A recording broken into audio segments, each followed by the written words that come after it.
자, 우리들이 흔히 분노 조절 장애다라는 이야기를 많이 사용하고 있습니다. 그만큼 화가 나는 사람도 많고 누군가한테 화를 내는 사람도 많은 사회인데요. 아무래도 이런 이야기가 일반적인 대중에게까지 퍼진 이유는 화내는 사람에 대한 부정적인 인식, 그것을 타인 또는 자기 자신한테 가지고 있기 때문일 거예요. 자, 그래서 첫 번째로 소개해드릴 고민은요, 이겁니다. 저는 화를 못 참아요. 걸핏하면 화가 나요. 그리고 그걸 주변 사람에게 드러냅니다. 이거 문제 있는 거 아닌가요? 이건데요. 여러분들은 어떻게 생각하시나요? 저는 딱히 이게 문제라고 생각하지 않습니다. 다만 이거에 대한 기준은 여러분들이 잡을 필요가 있어요. 우리들이 첫 번째로 다뤄볼 내용은요, 이 공격성, 분노에 관련된 이야기입니다.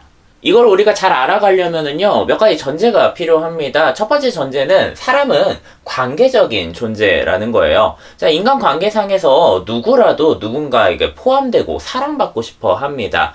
저는 그렇지 않은데요? 저는 누군가가 다가오면 싫어요. 그거 역시도 내가 사랑을 받고자 하는 표현이라고 이해를 하시면 돼요. 내가 예전에 누군가 정말 소중한 사람에게 사랑을 받고 싶었는데 그 사람에게 사랑을 받지 못했다고 한다면 내가 이 사람이 다가올수록 더 큰 상처를 받을 것 같음으로 밀어낸다. 이런 것들이 커져서 누군가랑 함께 있는 게 불편하고 다가오는 게 싫다라고 표현이 되는 거기 때문에요. 우리들은 궁극적으로 분명 어떠한 관계 내에서 애정받고 사랑받고 포함받고 싶어진다라고 생각을 하시면 됩니다.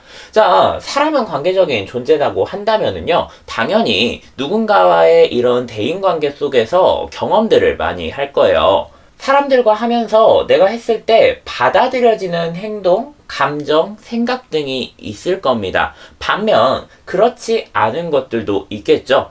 여러분들, 내 주변 사람이 나한테 어떻게 해줬으면 좋겠나요? 어떤 모습을 했을 때 여러분들은 아주 기쁘게 받아들일 수 있나요? 긍정적인 거, 낙관적인 거, 행복한 거, 나를 기분 좋게 하는 거, 이런 것들 아닌가요? 또는 내가 충분히 도움을 줄 수 있는 어떤 나약한 모습, 이런 것들도 포함이 될 수 있겠죠. 다만 거의 많은 사람들이 받아들이지 못하고 누군가가 그런 반응을 했을 때 당황하고 방패를 이렇게 앞에다가 놓는 것들, 이 대표적인 감정이라고 하면은 당연히 분노랑 관련되어 있는 거일 거예요.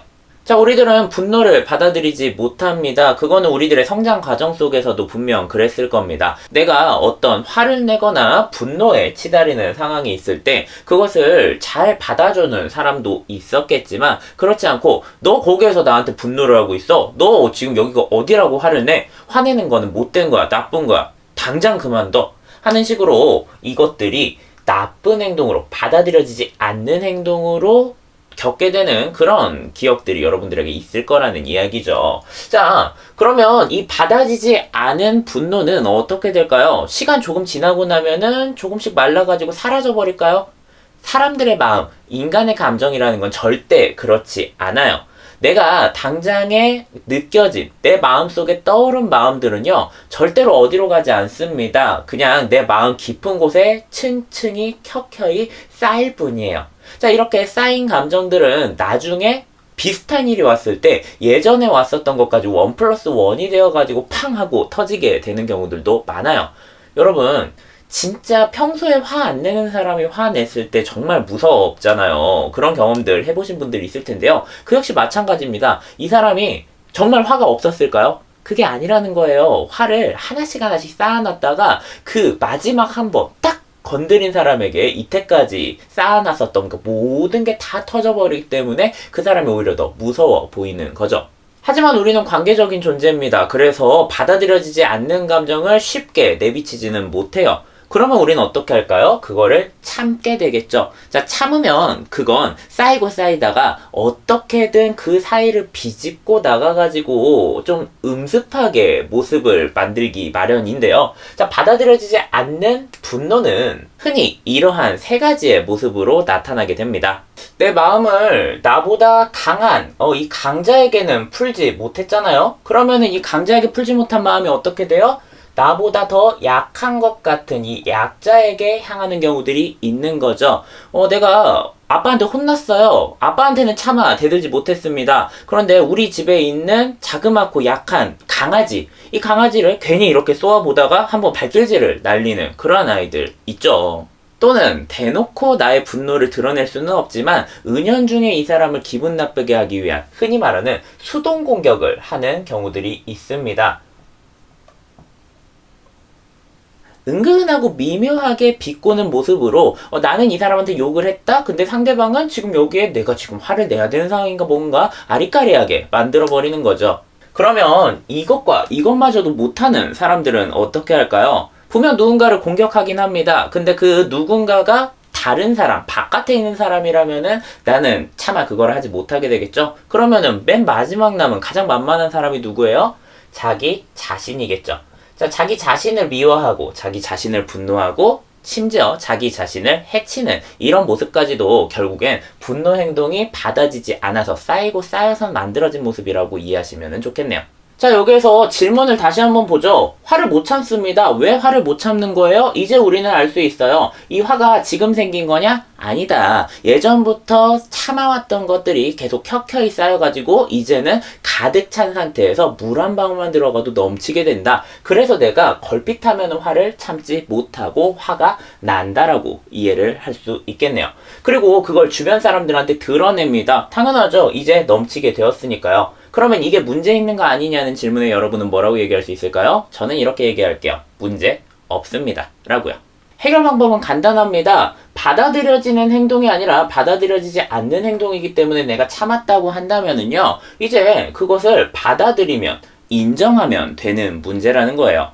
물론 내가 어릴 때 같은 경우에는 나의 주 양육자인 부모님 또는 나의 친구들 이런 대상들이 나의 행동, 감정, 생각을 받아들여주고 인정해주면 됐겠지만 여러분들이 이제 어른이 되었다고 한다면 여러분들을 정말 든든하게 받아줄 수 있는 유일한 대상 있습니다. 바로 누구죠?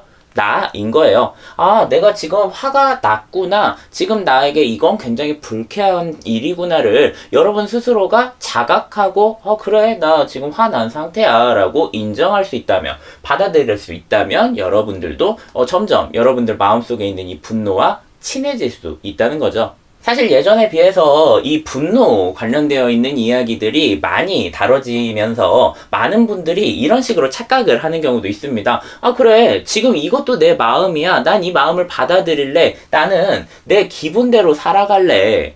그러니까 앞으로는 기분 나쁠 때 그냥 다 표현하고 다른 사람들 막 공격하고 다른 사람들 싫을 때 싫다고 할 거야. 이게 나의 마음이고 난 나를 존중하니까.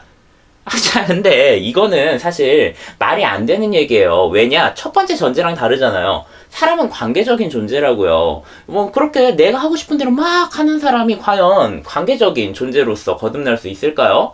여러분 친구가 그렇다면 여러분 그 친구랑 친해지고 싶으세요? 당연히 아니죠. 분노의 가장 중요한 거, 내가 나에게 일어난 이 화가 난다라는 감정은 매우 자연스럽다를 인정하는 거. 하지만 화를 낼때 말미암아 일어나는 모든 일들을 내가 생각하고 그것을 조절할 수 있는 것. 즉, 자율성 플러스 무엇이 필요하다? 내 분노에 대한 나의 책임감이 필요하다는 이야기입니다. 여러분 이렇게 생각해 보시면 좋겠어요. 흔히 여기에서 받아들여지지 않을 때 듣는 이야기가 너 그렇게 하는 거 예의 없는 거야, 예절이 아닌 거야 라는 소리를 많이 듣는데요. 사실 예의와 예절의 가장 중요한 기준은요, 내가 그것을 하지 않으면 상대방이 기분이 나쁠 수도 있다. 자, 반대로 얘기하면 내가 그것을 하면 상대방이 기분이 좋아진다인 거예요. 근데 기분을 나쁘게 한다고 해서 그게 범죄가 되지는 않는 거거든요. 즉, 예절과 법이라는 이 두 가지의 사이에서 이 분노 감정을 화가 나는 것과 화를 내는 것 사이에 무엇을 결정할지 그것을 여러분이 생각을 해야 된다는 거죠. 즉, 결론 짓겠습니다. 여러분, 문제가 있는 거 아니냐는 거에 전 문제 없다고 할 겁니다. 화가 나는 거, 감정은 아무런 잘못이 없으니까요. 매우 자연스러우니까요. 다만 화를 낼 때, 이때는 내가 충분히 선택하고 조절할 수 있습니다. 그리고 그 조절은 내가 나 스스로를 받아들이고 인정하는 걸로 조금씩 될 수 있는 거죠. 여러분이 생각해야 되는 건 내가 지금 화가 났네? 분노가 났네? 이거는 못된 거야, 나쁜 거야. 이게 아닙니다. 관계적인 존재로서 분노의 가장 큰 척도는 분노를 내냐 안 내냐가 아니에요. 지금 나의 분노가 다른 사람을 공격하고 피해를 줄 수 있는 것인가? 내가 만약 그렇다고 한다면 거기에 책임까지 질 수 있는가를 생각을 해보는 거죠. 그러니 여러분 절대 화가 나는 것만으로 여러분을 문제시하지 않았으면 좋겠습니다. 여러분이 화가 많이 난다고 하면 그건 여러분들 몸이 너무 자연스럽게 반응을 하고 있는 거예요. 많이 쌓였으니까 내가 살려면 조금이라도 덜어내야 되는 거겠죠. 제가 여기 마지막에 물론이라고 써놨습니다. 여기까지 듣고 나면은 그래도 아무리 그래도 라는 버트가 들어가실 거예요. 왜냐면 제가 지금까지 이야기한 건 이런 분노 상황이 되었을 때도 나를 이성적으로 점검하고 판단할 수 있는 사람의 하나인 거기 때문이에요. 우리들은 그렇지 않은 경우들이 많죠. 흔히 이렇게 저렇게 하면은 혹시 이 관계가 단절되지 않을까 하는 비정상적인 두려움을 가지고 있는 분도 있고요. 내가 이렇게 분노를 하는 것이 조금씩 습관이 되면서 죄책감이 점점 낮아지는, 그래서 이 상태가 그냥 자연스러운 것 같은 분들도 있습니다.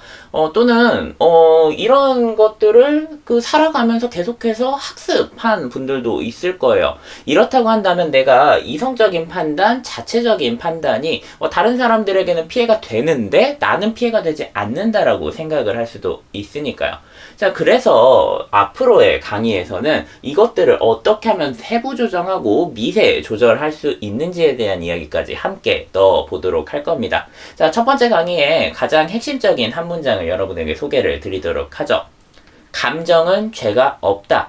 감정이 일어나는 건 자연스러운 거다. 다만 감정을 내가 내는 것, 이것에는 나의 선택이 들어간다. 네, 그러면 저는 이런 분노를 어떻게 하면 실제적으로 할 수 있는지 실습을 여러분들과 다음 시간에 진행을 해 보도록 하겠습니다. 네, 다음 시간에 있는 거는 숙제도 함께 포함이 되어 있으니까 여러분들 즐거운 마음으로 함께 해주시면 좋을 것 같네요. 네, 그럼 다음 시간에 뵙도록 하겠습니다. 여러분들의 삶이 반짝반짝해지길 바라며 저는 이만 인사드릴게요. 감사합니다.